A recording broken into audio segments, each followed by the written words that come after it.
warahmatullahi wabarakatuh. Perkenalkan, saya Sastrawati, mahasiswi Sarjana Terapan Kebidanan Stikes Mitra Riah Husada, Jakarta.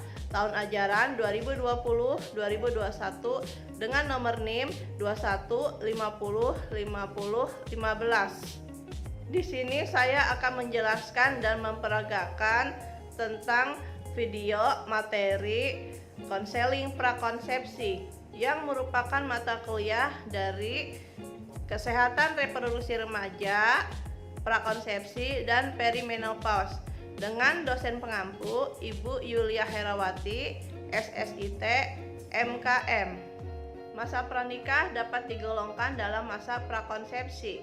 Namun, masa prakonsepsi tidak selalu digolongkan dalam masa pranikah. Perencanaan kehamilan merupakan perencanaan berkeluarga yang optimal, sehat, dan diinginkan.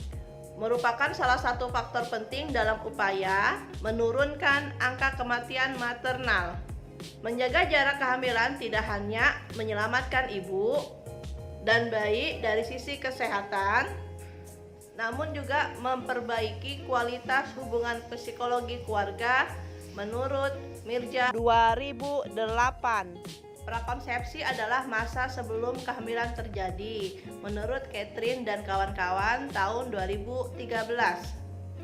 Sehingga prakonsepsi adalah sebelum terjadinya pertemuan antara sel telur dan sperma yang dapat menyebabkan kehamilan. Prakonsepsi merupakan istilah yang digunakan untuk menggambarkan masa sebelum konsepsi. Masa prakonsepsi disebut juga masa sebelum hamil. Pelayanan kesehatan masa sebelum hamil didefinisikan sebagai kegiatan dan atau serangkaian kegiatan yang ditujukan pada perempuan sejak saat remaja hingga saat sebelum hamil dalam rangka menyiapkan perempuan menjadi hamil sehat menurut Kemenkes 2014. Sebelum melakukan konseling prakonsepsi, selain kita ukur tekanan darah dan tinggi badan.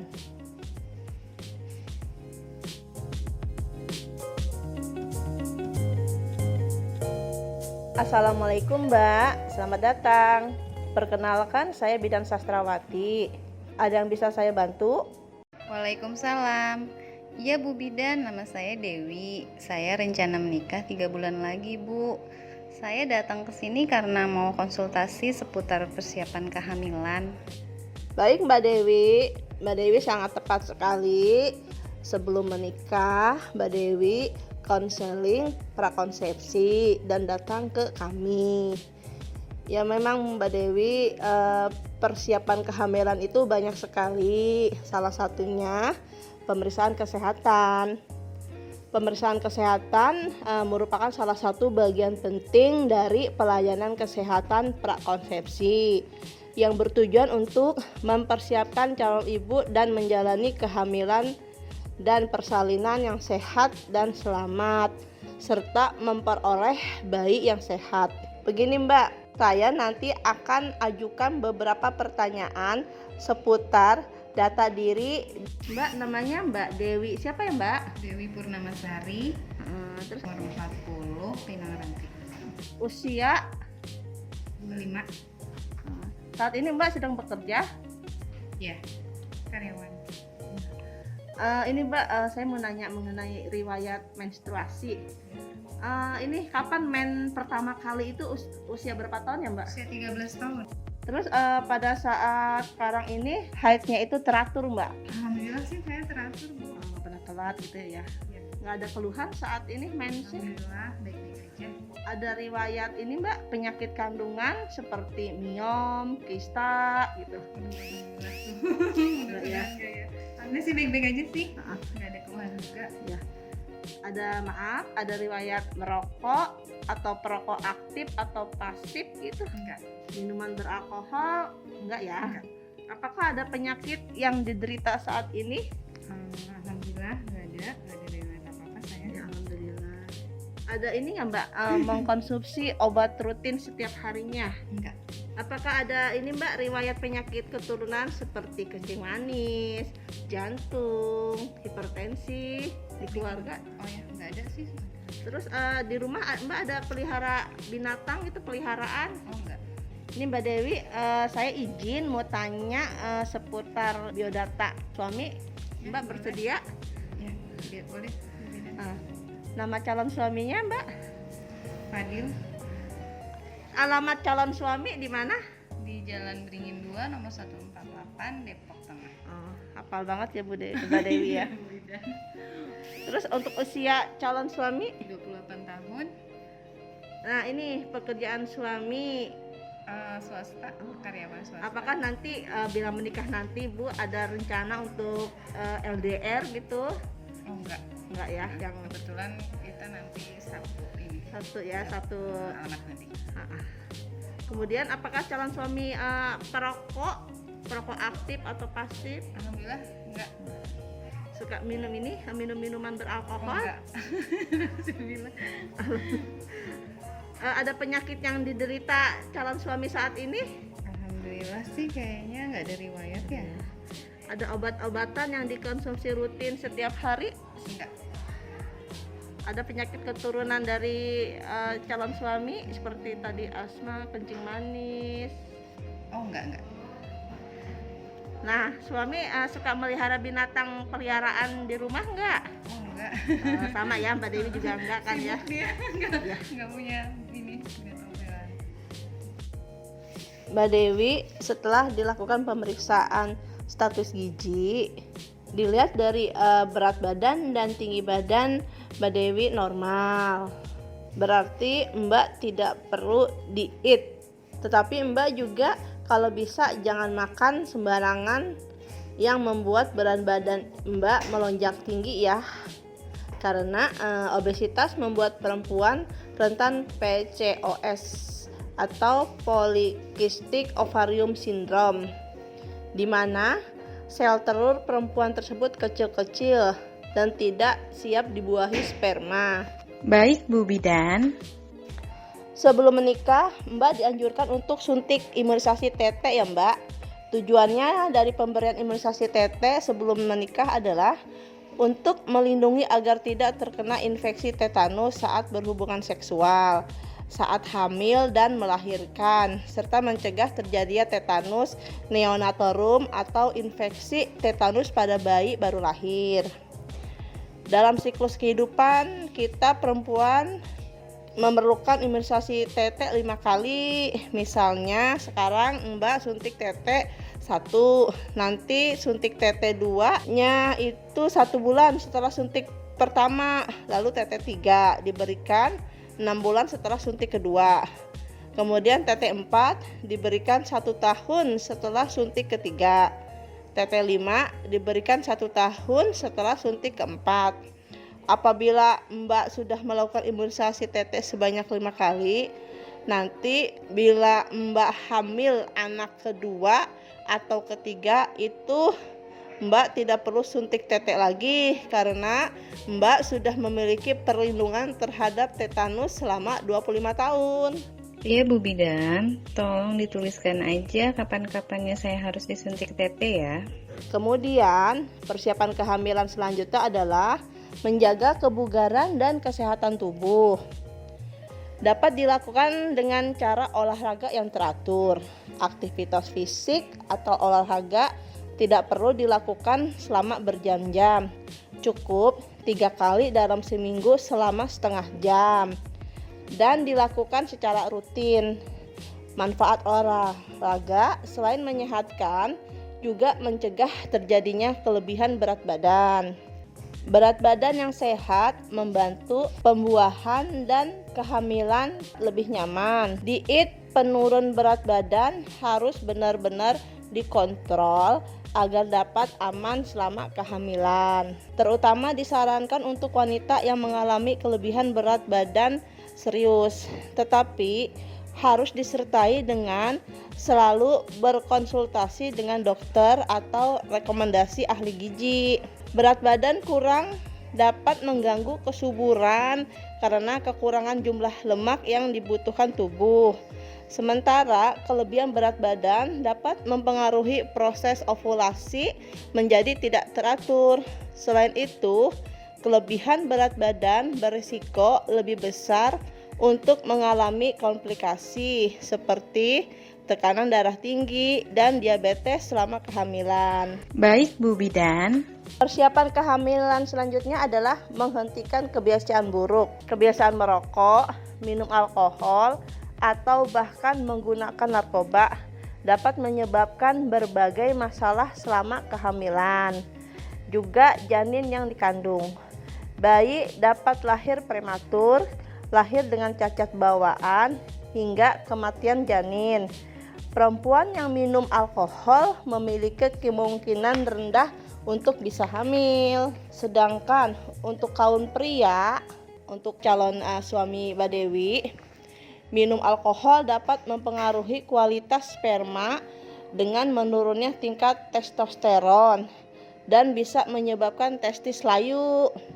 Begitu pula rokok dapat menurunkan kesuburan baik pada perempuan maupun laki-laki. Racun pada rokok dapat mengakibatkan kerusakan kromosom pada telur dan melemahkan kemampuan untuk menghasilkan estrogen yang sangat diperlukan untuk menyiapkan lapisan rahim menjelang kehamilan. Bagi laki-laki, rokok berpengaruh terhadap kualitas dan kuantitas sperma.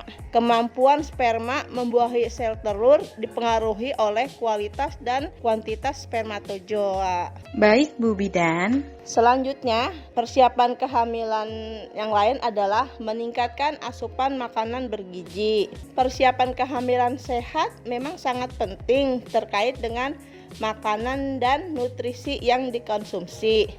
Salah satu cara yang dapat dilakukan adalah mengatur pola makan dengan prinsip gizi seimbang, memperbanyak konsumsi buah dan sayur, menghindari makanan yang mengandung zat-zat adiktif seperti penyedap, pengawet, dan pewarna. Kandungan radikal bebas dari zat adiktif tersebut dapat memicu terjadinya mutasi genetik pada anak sehingga menyebabkan kelainan fisik dan cacat kongenital. Sampai di sini penjelasannya ada yang kurang dimengerti, Mbak Dewi? Ya, saya mengerti Bu Bidan, bisa dilanjut penjelasannya, sangat menarik. Ya, saya lanjut mengenai peningkatan asupan makanan gizi ya Mbak Dewi. Saat terjadi pembuahan, janin sudah terekspos dengan nutrisi yang dimakan ibu sejak 2 minggu sebelumnya, sehingga calon ibu harus memperhatikan asupan makanan yang mendukung pembentukan janin sehat. Dianjurkan untuk mengkonsumsi makanan yang mengandung 1. Protein. Yang protein kan berfungsi untuk meningkatkan produksi sperma. Makanan sumber protein seperti telur, ikan, daging, tahu, dan tempe. Kemudian asam folat. Asam folat berperan dalam perkembangan sistem saraf pusat dan darah janin. Cukup asam folat mengurangi resiko bayi lahir dengan cacat sistem saraf sebanyak 70%. Oh, banyak juga ya Bu Bidan, 70%. Berarti asam folat sangat dibutuhkan ya untuk wanita yang mau persiapan hamil. Iya, benar sekali Mbak Dewi. Jika seorang perempuan memiliki kadar asam folat yang lebih setidaknya 1 bulan sebelum dan selama kehamilan, maka dapat membantu mencegah kecacatan pada otak dan tulang belakang bayi. Asam folat dapat diperoleh melalui makanan apa aja tuh Bu Bidan? Iya Mbak, asam folat itu dapat diperoleh melalui makanan seperti sayuran berwarna hijau tua.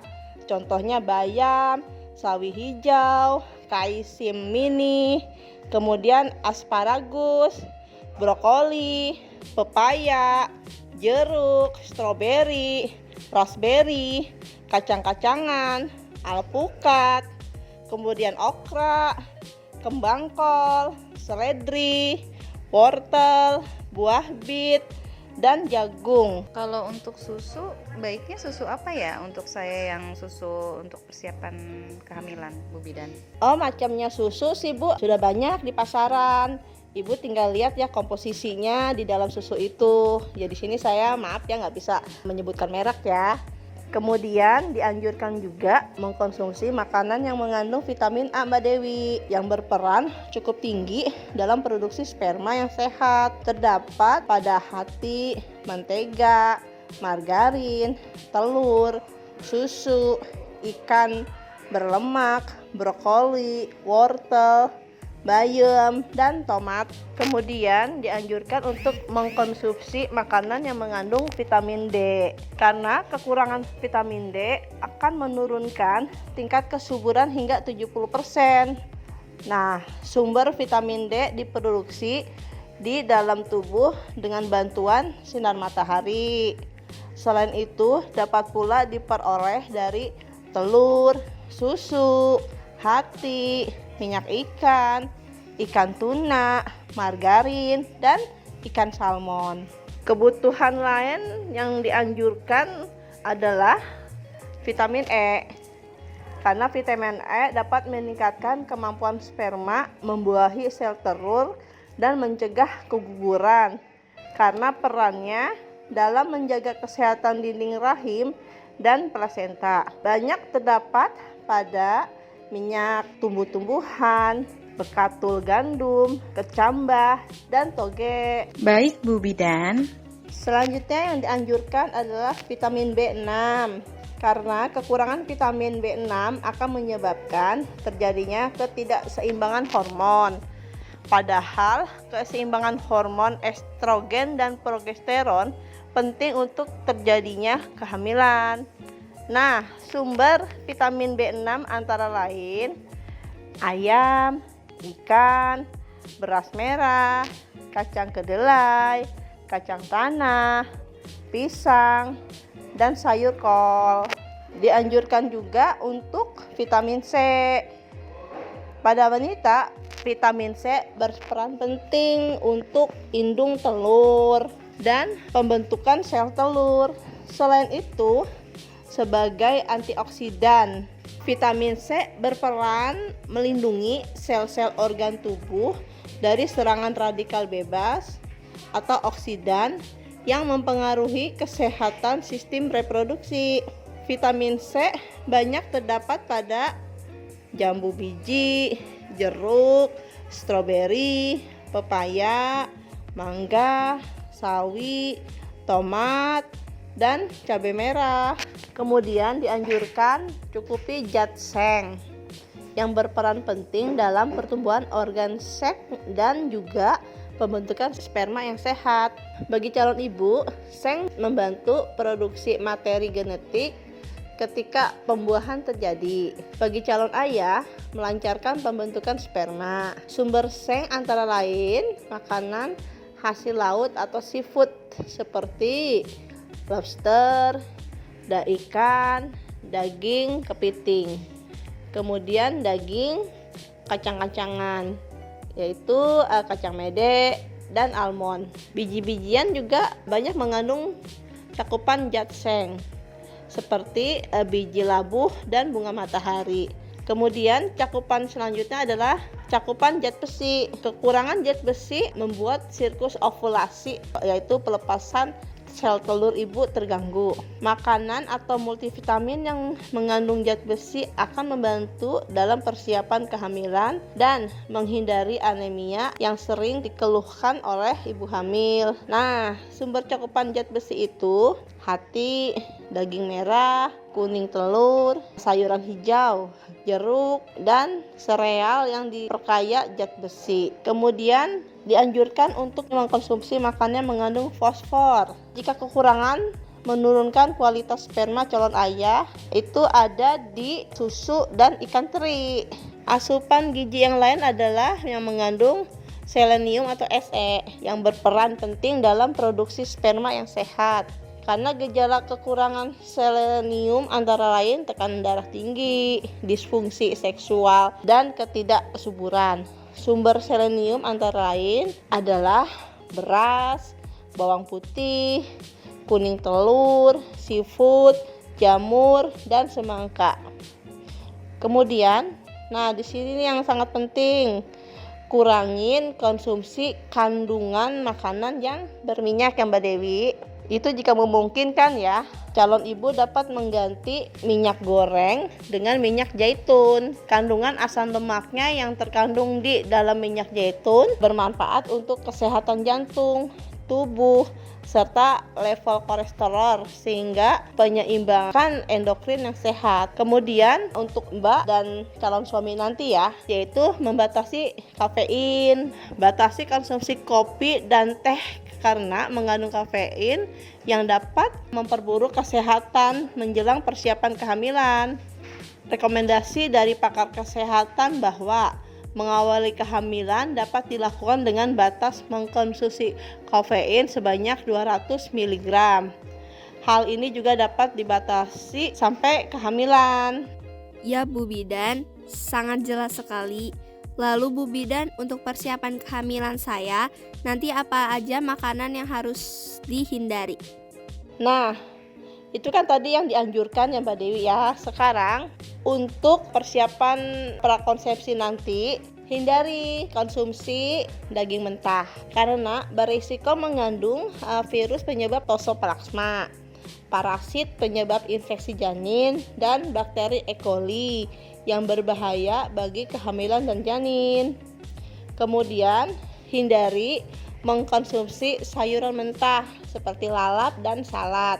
Bila proses pencucian kurang baik dapat mengandung virus penyebab Toxoplasma. Kemudian hindari daging ayam dan telur setengah matang atau mentah karena kemungkinan ada bakteri Salmonella penyebab diare berat. Selanjutnya, hindari konsumsi ikan bermerkuri karena merkuri yang berakumulasi dan tertinggal di darah akan mempengaruhi sistem saraf janin. Waspada makan ikan tuna kalengan, tuna beku, kakap putih, bawal hitam, marlin, tongkol, dan hiu. Meski kaya omega 3 dan 6, ikan dari sebagian perairan Indonesia diduga tercemar merkuri melalui penurunan kualitas air maupun rantai makanan. Kemudian Mbak Dewi juga harus mempersiapkan secara psikologis dan mental agar kehamilan yang akan dijalani tidak menimbulkan ketegangan. Hindari hal-hal yang akan memberikan pengaruh buruk dalam keseimbangan hormon. Stres dapat merusak siklus bulanan dan mencegah proses ovulasi. Kemudian Mbak Dewi, di sini perencanaan finansial tidak kalah pentingnya karena persiapan finansial atau keuangan yang matang untuk persiapan pemeliharaan kesehatan dan persiapan menghadapi kehamilan dan persalinan penting dilakukan karena timbulnya ketegangan psikis serta tidak terpenuhi kebutuhan gizi yang baik pada saat kehamilan sebagian besar disebabkan karena ketidaksiapan pasangan dalam hal finansial atau keuangan. Kehamilan merupakan hal yang dapat diperkirakan termasuk biaya. Biaya kehamilan ini dapat didiskusikan antara Mbak Dewi dan calon suami Mbak Dewi nanti karena biaya kehamilan merupakan bagian dari biaya kehidupan berumah tangga. Adapun biaya yang perlu diperhatikan guna persiapan kehamilan ini diantaranya mencakupi biaya kesehatan, biaya-biaya pasca melahirkan, dan persiapan pula biaya untuk hal-hal yang tak terduga. Jadi demikian ya Mbak Dewi, persiapan kehamilan banyak juga ya yang harus dipersiapkan. Saya memberi apresiasi yang sangat-sangat sekali kepada Mbak Dewi untuk konseling prakonsepsi ini karena dari jauh-jauh hari nih kita persiapkan untuk prakonsepsi nanti. Kira-kira ada yang mau ditanyakan atau ada yang kurang jelas? Alhamdulillah Bu Bidan sudah sangat mengerti dengan penjelasannya. Terima kasih ya Bu Bidan untuk penjelasannya yang sangat lengkap. Nanti Mbak Dewi akan dilakukan premarital test meliputi pemeriksaan darah seperti darah rutin, untuk mengetahui kadar HB-nya. Kemudian pemeriksaan gula darah sewaktu, pemeriksaan penyakit kelainan darah seperti thalassemia dan hemofilia. Kemudian pemeriksaan darah hepatitis B dan C. Dan yang gak kalah pentingnya adalah pemeriksaan HIV dan sifilis. Kemudian pemeriksaan golongan darah dan resus, serta pemeriksaan TOUCH yang bertujuan salah satunya adalah untuk mendeteksi adanya toksoplasmosis dan infeksi lainnya yang tujuannya mencegah komplikasi pada janin.